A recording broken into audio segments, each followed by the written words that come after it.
गांठ नहीं होती, ऐसे ही मन में जहां नफरत होती है, हृदय में जहां नफरत की गांठ होती है, वहां सुख नहीं होता, और जहां सुख होता है वहां नफरत की गांठ नहीं होती। किसी से भी यदि आपकी ईर्ष्या, नफरत, स्पर्धा की गांठ है तो आप सुख शांति से नहीं रह सकते। इंसान चाहता शांति है, सुख है, लेकिन शौक है अशांति और दुख का। आप कहोगे कैसे? वो अभी आप सुन भी रहे थे मुनीश जी से। चाहता क्या है? मैं सुखी हो जाऊं, मैं शांति पाऊं, और सुख और शांति के लिए सारी भाग दौड़ है। खेत में किसान जा रहा है, किस लिए जा रहा है? आपको दिख रहा है कि वो खेती करने के लिए जा रहा है, लेकिन रियली वो जा रहा है सुख पाने के लिए। खेत में सुख पैदा नहीं होता है, खेत में पैदा तो अनाज ही होता है, लेकिन जब वो अनाज आता है, फसल आती है, फसल को बेचता है, कृषि मंडी में जाता है, अध्यक्ष से मिलता है, व्यापारी से मिलता है, और रुपए मिलते हैं। रुपए हाथ में आते हैं तो उसको ऐसे लगता है कि सुख हाथ में आ गया। क्यों? रुपए से सुख आ गया क्या? नहीं, अब रुपए से वो अपने मन की जो चीजें चाहिए उसको, कपड़े वाले के पास जाएगा, नए कपड़े खरीद के लाएगा, सोने चांदी वाले के पास जाएगा, सोने चांदी की चीज खरीद के लाएगा, और गाड़ी लाड़ी वाले के पास जाएगा, गाड़ी लेके आएगा।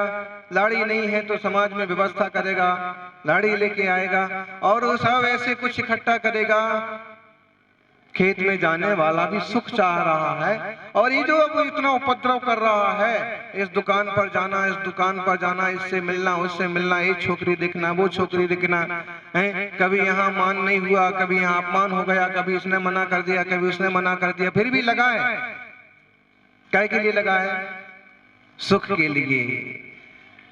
माने खेत में बीज बोने से लेकर के हाथ में रुपए आने तक भी उसकी सारी कल्पना क्या है? सुख की। और ये सारा सामान खरीदने के पीछे भी सारी कल्पना क्या है? सुख की।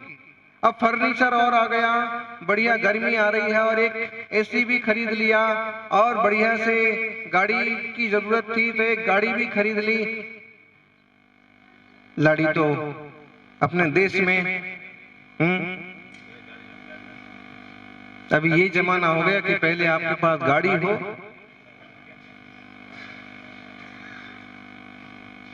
सबसे पहले तो लड़का करता क्या है? लड़का तो लड़का है, लड़का क्या करता है?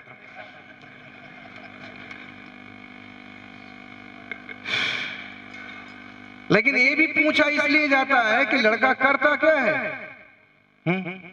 अब लड़का करता क्या है, इसका मतलब वो ये नहीं पूछना चाहते हैं कि लड़का 8 घंटे सोता है, 12 घंटे बाजार में घूमता है, ये नहीं पूछना चाहते। और बाप जो है लड़के का, वो ये बताएगा भी नहीं कि लड़का करता क्या है। और लड़का करता भी है तो भी नहीं बताएंगे। क्यों? इनको पता है कि पूछने का मकसद क्या है। इनका पूछने का मतलब है कि नौकरी क्या करता है, कि दुकान में कुछ करता है, कि कोई जॉब करता है, कि कोई कहीं किसी कंपनी का एजेंट है। तो जानते हैं कि क्या पूछना चाहते हैं, और ये पूछना भी इसलिए चाहते हैं कि इसके हाथ में कुछ रुपया पैसा आएगा, कुछ कमाई करेगा तो लड़की भी सुख से रहेगी। और कमाई ना करेगा, रुपये पैसा ना आएगा, कुछ काम ना करता होगा तो, और कल के दिन का खतरा, कहीं शादी होते ही झगड़ा टंटा हुआ सास से, और बाप ने कहा कि अलग हो जा, और ये कुछ नहीं करता तो लड़की तो भूखी मारी जाएगी। बाप को चिंता है, उसकी भी चिंता यही है कि लड़की भी सुख में रहे। और जब वो पूछता है करता क्या है, तो कुछ भी करता हो, लेकिन लड़के का बाप क्या बोलेगा? दुकान करता है, बस अभी इसी साल इसकी नौकरी लगने वाली है, और ये सीए कर रहा है। ये नहीं बताएगा कि 6 बार फेल हो गया, सीए चल रहा है इसका, बस हो जाएगा, बोलेगा ऐसे ही हो जाएगा। और उसको पता है कि 6 बार फेल हुआ है, अभी 1-2 बार का चांस उसमें भी पास होने वाला। लेकिन आखिर इसको किसी खूंटी से तो बांधना पड़ेगा। मतलब ये सारी चीज के पीछे कल्पना यही है कि ये भी सुखी रहे, ये भी सुखी रहे और सुखी हो जाए। संसारियों की जो सारी सोच है, दौड़ है, मान लीजिए किराने की दुकान करता है, एक बात ध्यान रखना, जैनी लोग कहिए, अच्छे लोग कहिए या दया दृष्टि वाले लोग ऐसे व्यापार चुनते हैं जिसमें हिंसा कम से कम हो, और भले उस सामान खरीदने बेचने का क्यों ना हो, और काम आप कुछ भी करते हो ईमानदारी से करते हो और अहिंसक रीति से करते हो तो कोई भी काम बुरा नहीं है, छोटा हो बड़ा हो करो। लेकिन चोरी चकारी है, अरे वो काम ही तो कर रहा है, छोटा कर रहा होगा, किसी की चोरी चकारी तो नहीं कर रहा। इसलिए आप जो अपना धंधा पानी करते हैं, श्रावक है, ग्रस्त है, कुछ ना कुछ तो करना पड़ेगा, शान से करिए। लेकिन एक बात ध्यान रखिए कि संसार के धंधे पानी में ही पूरा समय जाया मत करिए, थोड़ा सा घंटा आधा घंटा भगवान के चरणों में भी बिताइए। वो संसार का धंधा संसार की सुख समृद्धि देगी, और ये भगवान के चरणों में जाके घंटे आधे घंटे का जो धंधा है ना, जाप का, ध्यान का, चिंतन का, मनन का, भक्ति का, स्वाध्याय का, इससे आत्मिक सुकून मिलेगा। तो दुकान पर बैठा है वो दुकान पर क्यों बैठा है? भाई लड़का क्या करता है? दुकान चलाता है। लड़का दुकान चलाता है, लड़का क्या करता है? गाड़ी चलाता है। अगर आपने कह दिया लड़का गाड़ी चलाता है तो मिलने वाली होगी तो भी मिलने वाली क्यों? क्योंकि बोले अगर गाड़ी चलाता है तो गाड़ी चलाने वाले तो बहुत सारे ऐसे ही होते हैं, तो मतलब है लड़का भी अब गाड़ी चलाता है। ये तो समझ में आता है कि लड़का गाड़ी चलाता है, और कहां से चलाता है? भाई सुहागपुरा से प्रतापगढ़ चलाता है। ठीक है, ये तो समझ में आया कि यहां से निकला वहां पहुंचा, लेकिन घर चलाता है, दुकान चलाता है। अब दुकान चलाता है तो क्या उसकी दुकान भी यहां से चलते चलते प्रतापगढ़ पहुंच जाएगी? अब दोनों का मीनिंग अलग है, लेकिन भावार्थ दोनों का यही है कि ऐसा काम करता है और कमाई करता है। अभी जो कमाई कर रहा है, खेत में जाके, दुकान में जाके, जॉब पर, यहां से बेंगलोर के लिए निकल गया, मुंबई के लिए निकल गया, कुछ लोग तो विदेश भी चले जाते हैं, कितने सारे कुवैत में जाके फंस भी जाते हैं। काय के लिए गए वो फंसने के लिए गया था? दुखी होने के लिए गया था? सुखी होने के लिए गया था। और उसको ये पता है कि वहां जाके मैं सुखी नहीं हो जाऊंगा, वहां कमाई करूंगा, रुपए पैसे कमाऊंगा, वो वापस अपने यहाँ भेजूंगा, भारत में, देश में, अपने गांव में, वहां गरीब बढ़िया से घर बनेगा, मम्मी पापा रहेंगे, फिर मैं आऊंगा, फिर मेरी शादी हो जाएगी, लड़ी आ जाएगी, गाड़ी आ जाएगी, फिर हर 2-3 महीने में एक आध बार जाऊंगा, फिर आराम से रहूंगा, और ऐसा उसका हिसाब किताब चलता रहेगी। अब गृहस्थी है तो हिसाब तो ऐसी ढंग से चलेगा ज्ञानी, लेकिन फिर भी अगर वो ज्ञानी होगा तो ये सब हिसाब के साथ साथ एक हिसाब और रहेगा कि सब हिसाब के साथ साथ परिणाम की शुद्धि का थोड़ा सा ध्यान रखना, क्योंकि ये सारे सुख के साधन तो हो सकते हैं, सुखी होना आपके ऊपर ही निर्भर करता है। लो, आप वहां गए थे, आपने कमाई की है, आपने बड़ी दुकान खोल कर बड़ी मेहनत करके अपने घर को, परिवार को, सबको खड़ा कर लिया है, अच्छा किया, लेकिन भाई की तरफ से क्लेश पैदा हो गया, काका की तरफ से क्लेश पैदा हो गया, बहू खराब निकल पड़ी, बेटा खराब निकल गया, सब कुछ करने के बाद कोई बड़ा सारा कर्ज माथे पड़ गया, तो अब सुख शांति रहेगी? इसका हम समझाना ये चाहते हैं कि सारी चीजें सुख शांति के लिए हम सब करते हैं, आप सब करते हो, लेकिन इससे सुख शांति मिले ना मिले इसकी कोई गारंटी नहीं है। एक करते करते भी जो थोड़ी देर के लिए आप भगवान जी के चरणों में जाते हैं और उनकी शांत मुद्रा निहारते हैं, मुनि के शांति की देने वाले प्रवचन सुनते हैं, उस समय जो थोड़ी सी निराकुलता होती है, वास्तव में किसी खर्च के जो मिली है, ये शांति है, ये सुख है। इसमें कुछ खर्च नहीं है। खर्च सिर्फ इतना था, अपनी बुद्धि को सही दिशा में ले जाना पड़ेगा। और जो अपना मन भोगों में भागता है, एक एक इंद्रिय अपने मन के विषय चाहती है। आंख कहती है कि ये रंग रूप देखो, कान कहता है ये गाने बजाने सुनो, जीभ कहती है कि आइसक्रीम खाएंगे, लड्डू खाएंगे, और विज्ञान कहता है कि आइसक्रीम खाओगे, आइसक्रीम में कोरोना वायरस है। एक रिसर्च पढ़ा था हमने कि अमुक कंपनियों की जो एक पैकेज्ड आइसक्रीम आती है, कोरोना वायरस का उसमें संभावना है, पनपने की, छुपने की, रहने की। ऐसे बाजार की चीजों में जीभ कहती है हम बाजार का ही खाएंगे, क्यों? उसमें इस ढंग की एसेंस मिलाई जाते हैं, ऐसी वस्तु मिला दी जाती है कि कई गुना स्वाद बढ़ जाता है। और घर की चीज पसंद नहीं आती है, बाहर की।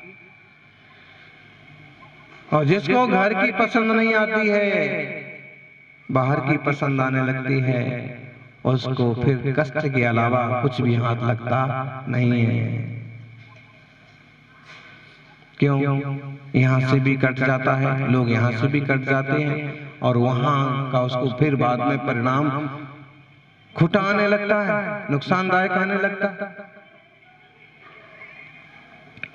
सज्जनों, समझना, सुख चाहते हैं तो जो सुख के वास्तविक उपाय है, श्रावक हैं, गृहस्थी हैं तो गृहस्थी के लायक आजीविका करना पड़ेगी, करो, लेकिन सिर्फ उसी में मस्त मत होना।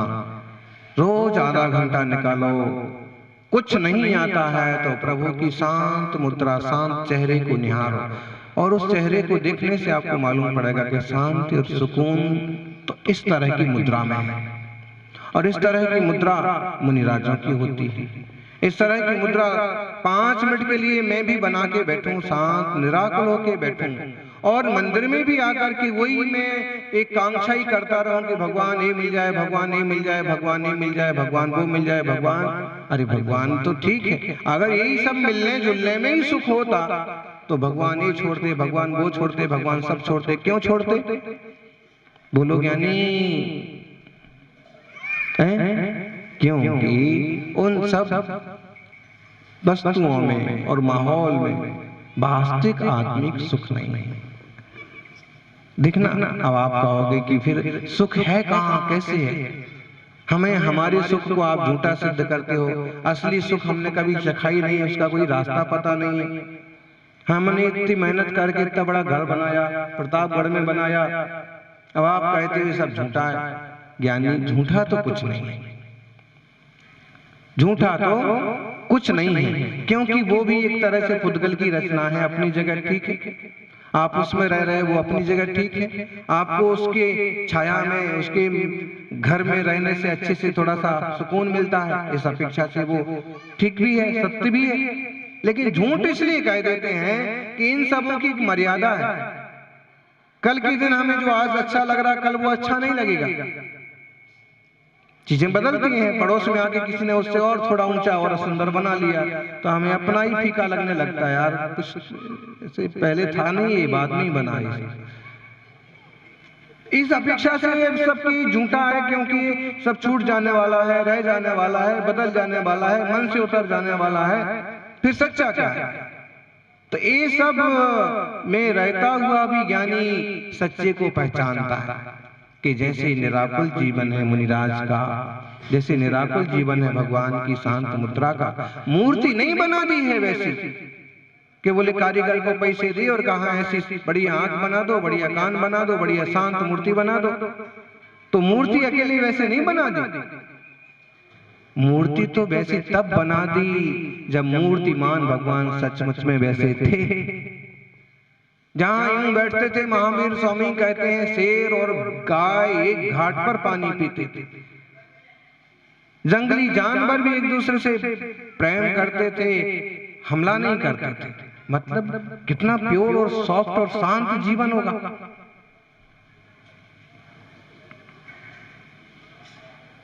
कैसा प्रभावशाली आभा मंडल होगा। अभी भी होता है, कोई एक शांत प्रिय सहज व्यक्ति आ जाए तो एक शांति का माहौल हो जाता है। और दादा भैया गुंडा बदमाश पूरे गांव में आग लगा के चला जाता है। पूरे गांव में आग लगाने का मतलब कोई भी चीज ऐसी पैदा कर दी, इस समाज को उस समाज से बढ़ा दिया, इस जाति को उस जाति से बढ़ा दिया, और कुछ भी एकाध शगुफा छोड़ दिया, और फिर लोगों के में आपस में तनाव, यही का मतलब हुआ आग लगना।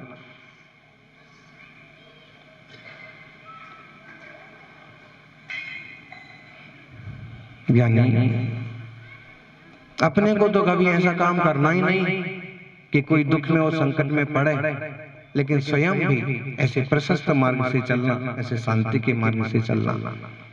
मन में गांठ नहीं रखना, क्योंकि गांठ होगी सुख नहीं होगा। और गांठ है गन्ने में, जहां गांठ है वहां रस नहीं निकलता। वैसे मन में जहां गांठ हो जाती है होती है वो मन की गांठ, वो विकल्प की गांठ कैंसर की गांठ से ज्यादा दुख देती है। विचार करना, कैंसर की गांठ से भी ज्यादा दुख देती है, और इतनी खतरनाक हो सकती है कि आत्महत्या करने को तैयार हो जाए, आदमी हत्या करने को तैयार हो जाए। गांठ, ऐसी गांठों से बचना, क्योंकि गांठें आकुलता पैदा करेंगी, और आकुलता से शांति नहीं होगी। शांति के लिए निराकुल सहज जीवन चाहिए।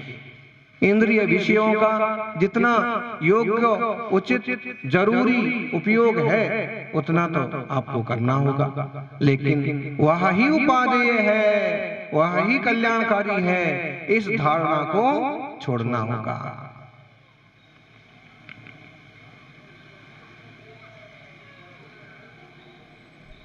दृष्टि में आ जाए कि जो प्रभु ने मार्ग अपनाया था, मार्ग तो वही कल्याणकारी है, और वह मार्ग हमारे जीवन में भी प्रकट हो। सुंदर सा जिनालय है, जिन प्रतिमा है, और तेरी प्रतिमा इतनी सुंदर, तू कितना सुंदर। जब हमें मूर्ति को देख करके क्षण भर को तुरंत शांति मिलती, नगद का सौदा है। ऐसे जाओ और इन शांत मुद्रा को देखो तो क्षण भर को एक ऐसे लगता है कि कुछ तो है। न हाथ में हथियार है, न कपड़े लगते हैं, और परम आनंद मुद्रा है। ऐसा मेरा भी स्वरूप है, मेरा ऐसा सहजता मेरे जीवन में भी प्रकट हो। इस चीजा सच्चा सौदा है, और इस मार्ग को अपन सभी उपलब्ध होंगे। उच्चता का ख्याल रखें। जय बोलिए प्रभु आदिनाथ स्वामी की। बोलिए आचार्य गुरु सुनील सागर जी गुरुदेव की, समस्त आचार्य संघ की।